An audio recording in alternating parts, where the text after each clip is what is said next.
ንግግር ብር ከሆነ ዝምታ ወርቅ ነው። ኃይል በዝምታ ውስጥ ይከማቻል። በሜታፊዚክስ ውስጥ የሃይድሮሊክ ህግ አለ። እቅዶችህን አስቀድመ ከተናገርክ ኃይላቸውን ያጣሉ። አንድ አሪፍ የሆነ የቢዝነስ ወይም የሥራ ሐሳብ አለህ እንበል። ድንቅ የሆነ ውስጣዊ ግፊት ይሰማሃል።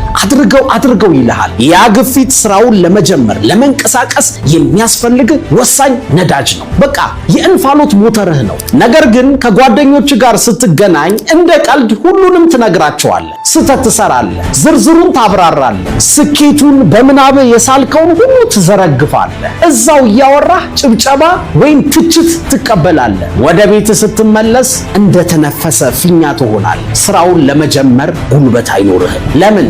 ምክንያቱም ቢዝነሱን ስራውን በአፍህ አማካኝነት ቀድመ ኖርኸዋል። አይምሮህ በመናገር የሚገኘውን ደስታ ወይም ዶፓሚን አግኝቷል። ስለዚህ በመስራት የሚገኘውን ደስታ አይፈልገውም። በወሬ አግኝቶታል።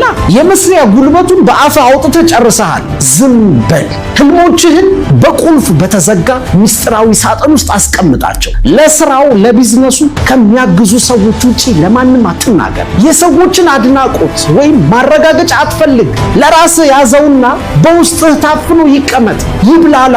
ውስጣዊ ግፊቱ ይደግ፣ ይፍላ።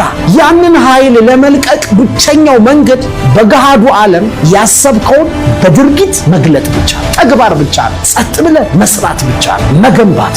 ውጤትህ በራሱ ሰዓት በታላቅ ድምፅ ጮክ ብሎ ይናገራል። አንዲት ቃል መናገር አያስፈልግህም። አንበሳ ለማደን ሲወጣ አዋጅ አያስነግርም። ትንፍሽ ሳይል ያድናል እንጂ። ውሻ ይጮሃል፣ ጀግና ይተገብራል። አንተ ደግሞ ጀግና ነህ።